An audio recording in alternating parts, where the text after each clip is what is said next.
Yes, yes, good news, good news. Ngira ngo murabona ko sibe nubwo imaze iminsi icecetse, ariko bubakaga kandi bubaka ibiramba, bizagirira umumaro abantu benshi benshi cyane. Ubu tuvugana sibe bank yamaze kugera muri mainnet already. Ushobora kugenda rero ugasitakingaho pi zawe bakaguha inyungu cyangwa se bakazaguha inyungu bivanye na staking wakoze. Procedure banyuramo ni izi mberetse, uhereye kuri rimwe ujya hariya muri explorer more, ubwo birumvikana bo wagiye muri pi browser yawe, warangiza ukajya hano kuri mainnet app, warangiza ugahita kuri po ya gatatu ugahita usacinga hariya hejuru ukandikamo ijambo SIB, hanyuma igafunguka, murahita ubona neza SIB e-bank.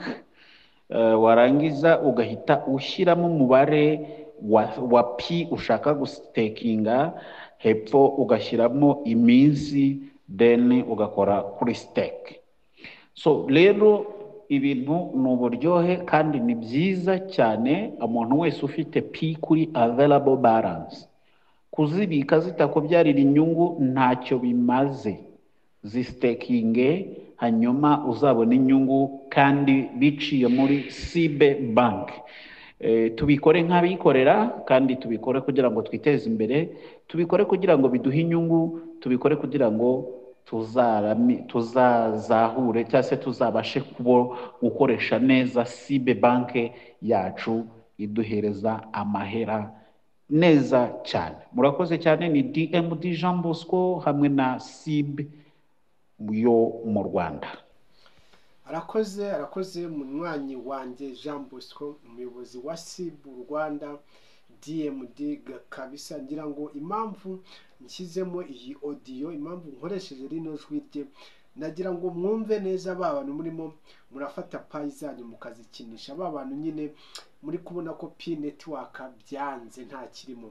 Narababwiye ngo impamvu uvuga ko pi network byanze ni uko uyifite, utayifite we nyamara ibyo nta n'igitekerezo afite. Ese wibaza kubera iki aya makampani nk'aya akomeye arimo arakangurira abantu, arimo arabwira abantu kuba bakora staking ya pi zabo? Guys, wibaza aba bantu se nabaswa ku rwego rungana iki ku buryo bari kwemera ko ufata payi zawe ukazitakinga maze bakazakungukira hanyuma?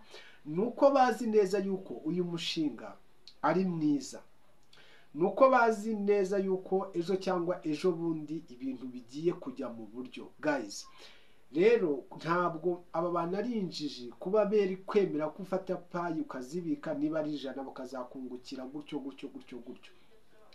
Ese bo uzi ko naho bazungukira?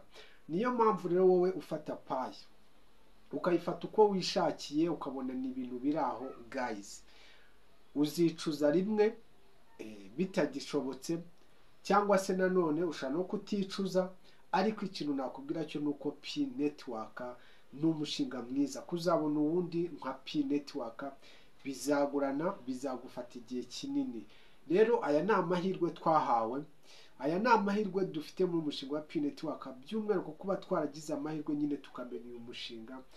Ibyo ngibyo twakabishimiye Imana. Rero wica abandi intege, wivuga ko umushinga wa feyarinze bitewe nuko nyine ubona ako kanya utaguhaye ibyo wifuza, kandi nyamara ejo ushobora kuzabiguha. Guys, ngira ngo ubu ngubu isaha n'isaha dushaka kubona tukabona open mainnet irabaye, tukabona bafunguye ibikorwa, bahaye uburenganzira abantu kuba batangira gutanga ibicuruzwa na serivisi. Uzifata ute niba uri umwe mu bavuga ko uyu mushinga nta kigenda? Ese guys, ni gute uvuga ko umushinga nta kigenda warabaye amafaranga? Ubu ngubu ufite payi zawe ntabwo wakicwa n'inzara, ni make ariko araboneka. None se ni gute uwita scam umushinga nk'uyu nguyu? Ejo bundi tuzajya kubona tubone ecosystem irafungutse, tuzajya kubona tubone buri kimwe cyose twifuza n'icyo dukeneye turimo turakibona. Dutanga payi bakaduha ibicuruzwa, dutanga ibicuruzwa bakaduha payi, bityo umushinga waguke ibintu bigende neza. Ariko uyu munsi uri muri ba bandi nyine bari kuvuga ko nta kirimo. Yego nta kirimo, ariko impamvu nta kirimo ni uko uzifite, ni uko ufite akawunti. Utayifite we ibyo bitekerezo nta na bimwe, nta na kimwe afite. Rero aho kugira ngo ufate pi zawe guys ujye kuziteza ku masoko, wastekinga muri aya makampani nka Sibu Rwanda. Murabizi yuko cyangwa se Sibe, iyi kampani y'abarundi bagenzi bacu, murabizi neza yuko ni kampani nziza, ni kampani dutegereje ko izaduha ibicuruzwa na serivisi, dore yuko nkatwe muri East Africa navuga ko ariyo kampani dufite ishoboye, twese dutegereje ko izaduha ibyo twifuza. Rero aho kugira ngo ufate payi zawe uzinyanyagize hirya no hino ku ma exchange uzigurisha abiri, byibuze wazikora staking bakanakungukira. Ubu ni uburyo ki kwa timu iri gushyiraho kugira ngo byibuze irinde abantu kunyanyagiza payi zabo. Rero icyo nakubwira cyo nuko imbere ni heza, imbere Happy Network ni heza, ubyanga ubyemere.